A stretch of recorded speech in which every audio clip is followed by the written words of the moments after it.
ሀይሚ ተገኘች። በጣም ነው የሚገርመው። እንኳንም ተገኘሽ የኔ እናት። የት ነበርሽ? የት ቆየሽ ሀይሚ?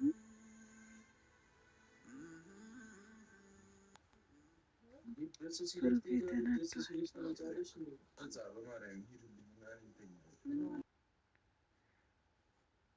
ያናድዳል በእውነት። ብቻ ሆስፒታል ነው ያደሩት እያሉ ነው። በጣም ይከብዳል። ሰላም ሰላም! ውድና የተከበራችሁ የቻናል ቤተሰቦች እንደምን ዋላችሁ? እንደምን ቆያችሁ? ሁሉ ሰላም፣ ሁሉ መልካም። እኔ ጋር እግዚአብሔር ይመስገን ሁሉ ሰላም፣ ሁሉ መልካም ነው። ቆይታ እንዴት ነው? ውሎ እንዴት ነው? እንግዲህ ዞሮ ዞሮ ደስ በሚሉም ደስ በማይምለው ተገናኝተናል ዛሬ ማለት ነው። በድጋሚ እንግዲህ የዛሬው ትንሽ ከባድ ነው። ከትላንትና አይበልጥም። በነገራችን ላይ የዛሬው ትላንትና እንዳያችሁ ከሆነ ብሩኬ እንደዛ ፌንት ነቅሎ ምናምን ስል እንዳያችሁ ከሆነ በጣም ነው እየደነገጥኩት። እኔ እውነቱን ነው የምላችሁ ከምነግራችሁ በላይ ነው ድንጋጤ የተሰማኝና ብቻ እውነቱ ስነግራችሁ አንዳንድ ጊዜ የማልፍ ነገር የለምና አለፈ። ሆስፒታል አድሮ ዛሬ ወጥቶ እንዲህ መገኘቱ ራሱ በጣም ነው ደስ የሚለው።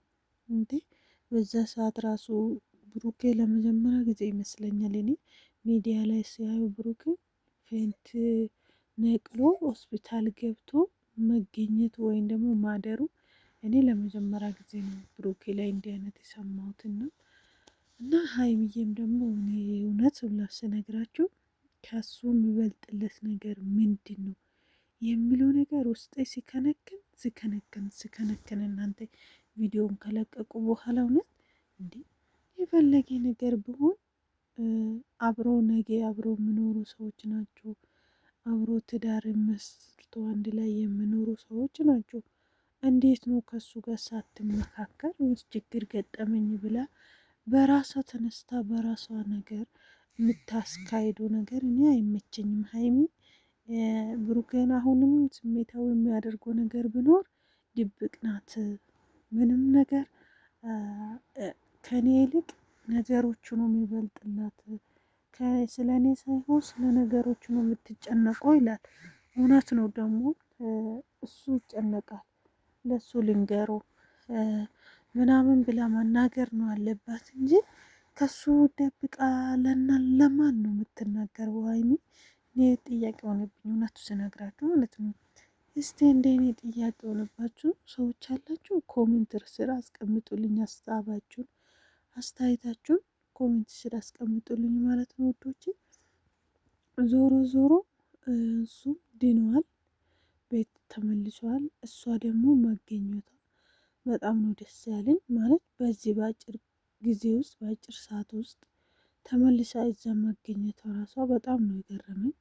በአንድ ቀን ውስጥ ምንም እኮ ሄደች ተመለሰች። ምንድን ነው ይሄ? አሁን ብዙዎቻችሁ ደግሞ በትላንትና ቪዲዮ ላይ ያላችሁኝ ነገር ብኖር እንዳትጨነቂ፣ ምንም ነገር የምትጨናነቁ ነገር ሊኖር አይገባም፣ መኖርም የለበትም። ምክንያቱ እሷ እንትን ነው እያለው ነው።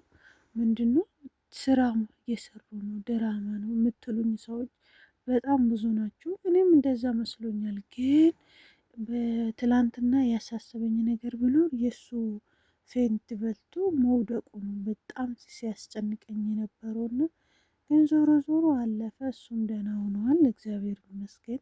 ይሄ ነገር እንትን ብኖር ማለት ሀይሚ በዛው ደግሞ ጥፍት ብላ ብትቀር ኖሮ እሱም ያሳስባል፣ እኛንም ያሳስበናል። እና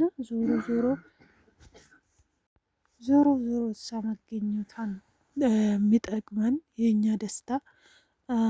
ብሩኬ ለምን ስሜታዊ ሆነ፣ ለምን እንደዚህ ያለ ማለት አይቻልም መቼስ። ሁላችንም ይሄ ነገር ማሰብ አይከብደንም። ምክንያቱ የፈለገ ነገር ቢሆን ብሩኬ እንዲህ ተፈጥሯል፣ እዚህ ቦታ ደርሼ እመጣለሁ በፍቅርና በክብር ተናግራ ብትሄድ የተሻለ ነው እንዴ። እንዴት ነው ከሱ ደብቃ ለማን ነው የምትናገሩ? ከሱ መደበቅ አይቻልም መቼስ። እና በጣም ከባድ ነው። አንዳንድ ጊዜ ውስጣችን ያለው ነገር በጣም ከባድ ነው። እና አሁን ለምሳሌ ሀይሚ ብሩኬን የምትደብቀው ነገር አለ አይመስልም። ብሩኬ ደግሞ ሀይሚን የሚደብቀው ነገር አለ አይመስልም።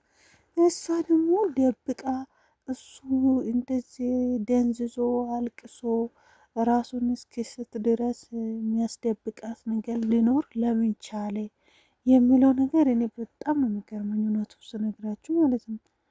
ዞሮ ዞሮ ግን ዋና መገኘቷን ነው። እንኳንም ተገኘች፣ አስፈላጊም እሱ ነው ነገር የሆነ እሱ ነው። እና ሀይሚዬ ነገር ደግመሻል። በነገራችን ላይ ከዚህ በፊትም ጠፍታ በጣም ብዙ ሰዎች ሲጣሉ ሲባሉ ብዙ ሰዎች ተጨንቆ ህዝቡ ሲያልቅስ ነበር እና ለአንድ ሳምንት ሙሉ ጠፍታ ማለት ነው። ይሄ ነገር ተለማመደባት ልጅቷ ማለት ነው። ችግር አለባት ሀይሚ በዚህ እውነት የሆነ ነገር ትርፍ በቃ ብድቅ ሆነ ራሷን ብድቅ አድርጋ የሆነ ነገር ጥፍት የሚባል ነገር ደስ ይላታል ይመስለኛል።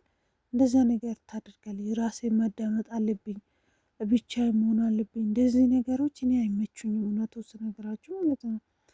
እና ብሩኬ ደግሞ ለእሱ አላት ነገር ታውቃለች፣ እንዴት እንትን ትላለች የሚለው ነገር ይገርመኛል። እና ከሱ መደበቅ አስፈላጊ አይደለም። አሁንም በጣም ስሜታዊ ሆኗል። ይዛ ወደ ቤት ውሰድልኝ እያለ ነው። ማነው ይሄንን ማለት ነው፣ ሀይሚን ማለት ነው። ለፍጹሜ ወደ ቤት ውሰዳት እያለ ነው። ፍጹሜ እንግዲህ ይዘዋት ሄደዋል። ብቻ ቤተሰብ በጣም ነው የሚከብደው። ሀይሚ ደግሞ እንኳንም ከሄደችብን በምንም ተገኝታ እሱን ማታ እኔ በጣም ደስ ብሎኛል። እሱ ስሜታዊ ለምን ሆነ ማለት ይከብዳል። ዛሬ ማለት ሲረጋጋ ነገሮችን ተነጋግረው ሊፈቱ ይችላሉ። ግን ከነሱ የነገር አያምርም። ሰብስክራይብ ላይክ ማድረግ እንዳይረሳ። ወዳችሁ